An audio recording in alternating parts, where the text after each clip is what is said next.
मैं दूषित पानी से ही शुरू करती हूं, चाहे वो दूषित पानी हो या मोहन यादव जी ने सबसे पहला लेसन योगी जी से सीख लिया जबरदस्ती बुलडोजर चलाने का, या भोपाल में जिस चौराहे से मोहन यादव की गाड़ी का काफिला गुजरता है वहां पर एक विक्षिप्त बच्ची के साथ बलात्कार हो, या कफ सिरप से पीकर मर जाने वाले बच्चे हो।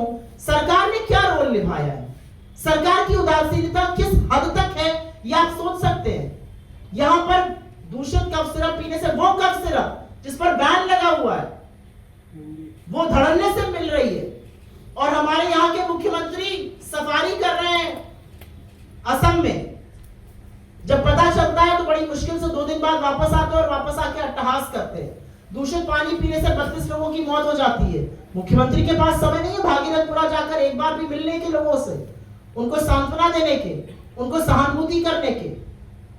तो इधर उधर की बातें बहुत सारी की जा सकती है, लेकिन ऐसा मुझे लगता है कि सरकारें जब चुनी जाती हैं तो इस विश्वास से चुनी जाती है कि वो लोगों के हक की बात करेंगी, वो लोगों की बेसिक एमिनिटीज की बात करेंगी। लेकिन वो कहां हो रहा है मध्य प्रदेश में? कानून व्यवस्था ठप है, बेसिक एमिनिटीज मिल नहीं रही हैं, सरकार मशगूल है, सरकार का हर व्यक्ति जो है वो धनाढ्य बना जा रहा है। मैंने थोड़ा सा कह दिया, ज्यादा आप समझते हैं। इसको भूलेगा नहीं। दूषित पानी पीने से जो मौतें हुई हैं वो प्रायोजित हत्या है जो सरकार और सिस्टम ने की है, और इसका जवाब तो इस सरकार को देना पड़ेगा। मैं पुनः अपनी 3 मांगे यहां से दोहराना चाहती हूं। कैलाश विजयवर्गीय जी जैसे लोगों को सार्वजनिक जीवन तो दूर की बात है, मंत्री रहने का कोई अधिकार नहीं, उनको तुरंत बर्खास्त किया जाना चाहिए। यहां के महापौर पे हत्या का मुकदमा चलना चाहिए और पीड़ित परिवारों को 1 करोड़ रुपए का मुआवजा दिया जाना चाहिए, क्योंकि बहुत सारे ऐसे परिवार हैं जिनकी जिंदगियां उजड़ जा चुकी हैं। अभी भी लोग अस्पताल में एडमिट हैं, अभी भी महंगा खर्चा चल रहा है उनका। सरकार ने 2-2 लाख रुपए बांट दिए। गरीब की जान की कीमत 2 लाख रुपए, कितने दिन चलते हैं 2 लाख रुपए? राहुल गांधी जी यहां आए थे, पीड़ितों से मिले थे, पीड़ितों का दुख और दर्द समझा था, और जो हम कर सकते थे, हमने थोड़ी आर्थिक सहायता की भी पहल की।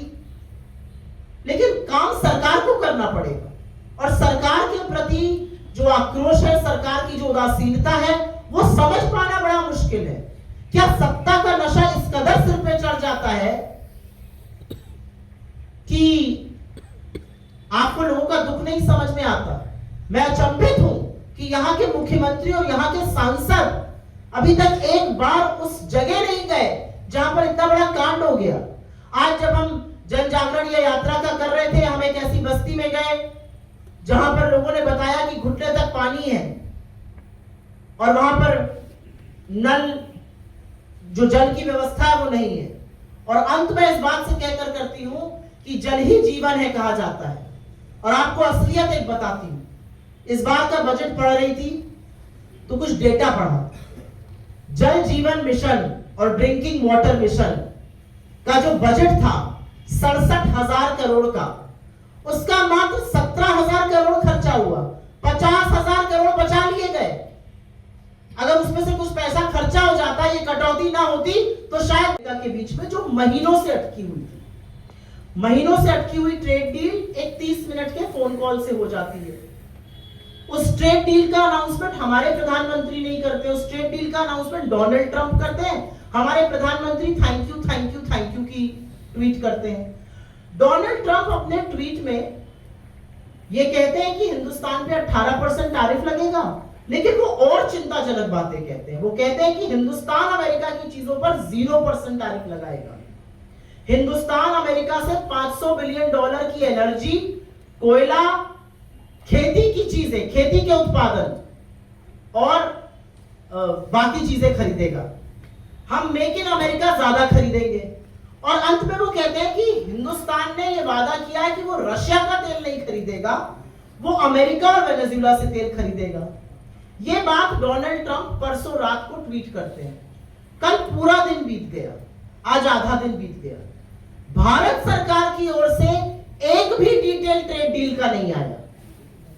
कल 22 मिनट की प्रेस कॉन्फ्रेंस करने पीयूष गोयल सामने आते हैं, जो दुर्भाग्य से इस देश के कॉमर्स और इंडस्ट्री मंत्री हैं, और वो अपने वक्तव्य में 15 बार माननीय मोदी जी का नाम लेते हैं, 14 बार ट्रेड डील का नाम लेते हैं और 13 बार राहुल गांधी का नाम लेते हैं।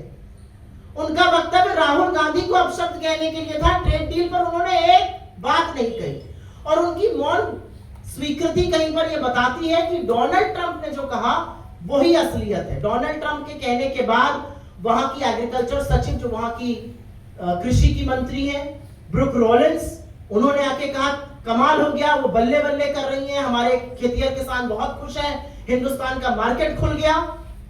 उसके बाद वहां के यूएस ट्रेड रिप्रेजेंटेटिव ने, ग्रीयर ने कहा, सारी वही बातें दोहराई कि हिंदुस्तान एग्रीकल्चर प्रोडक्ट खरीदेगा, 18% टैरिफ हम लगाएंगे, 0% वो लगाएंगे, रशिया का तेल वो नहीं खरीदेंगे।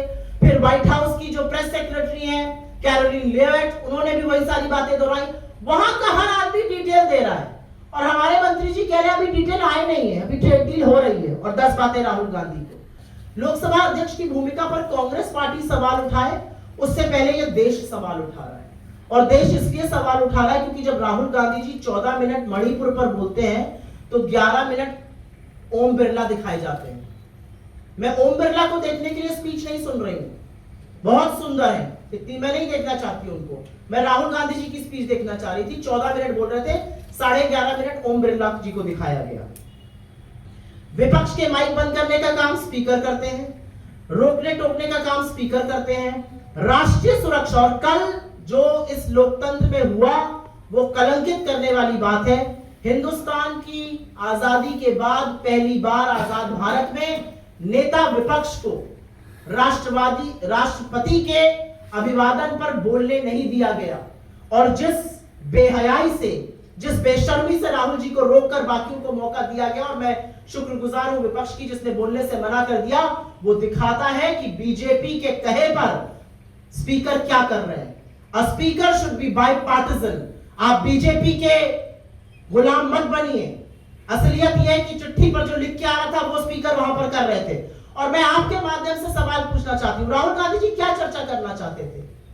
राहुल गांधी जी राष्ट्रीय सुरक्षा पर बोलना चाहते थे। राष्ट्रपति is the chief of our armed forces. अगर सदन में राष्ट्रीय सुरक्षा पर चर्चा नहीं होगी तो कहां होगी? नरेंद्र मोदी अमेरिका के एक ऑथर की किताब को कोट कर सकते हैं, लेकिन भाजपाई कितने देशद्रोही हैं कि इस देश के डेकोरेटेड आर्मी ऑफिसर, पूर्व सेना प्रमुख, चीफ ऑफ आर्मी स्टाफ की बात को सदन में कहने पर उनको आपत्ति है। जनरल नरवाने ने ऐसा क्या कह दिया है जिसके सच से वो लोग थर-थर कांप रहे हैं?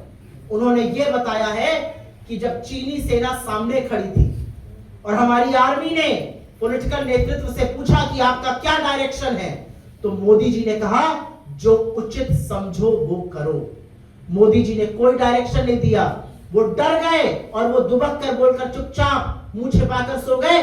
जो उचित समझो वो करो, आर्मी को उसके हाल पर छोड़ दिया गया। ये असलियत है और ये सच देश के सामने ना आ जाए, इसलिए नरेंद्र मोदी और उनकी पूरी सरकार राहुल गांधी जी को बोलने नहीं दे रहे।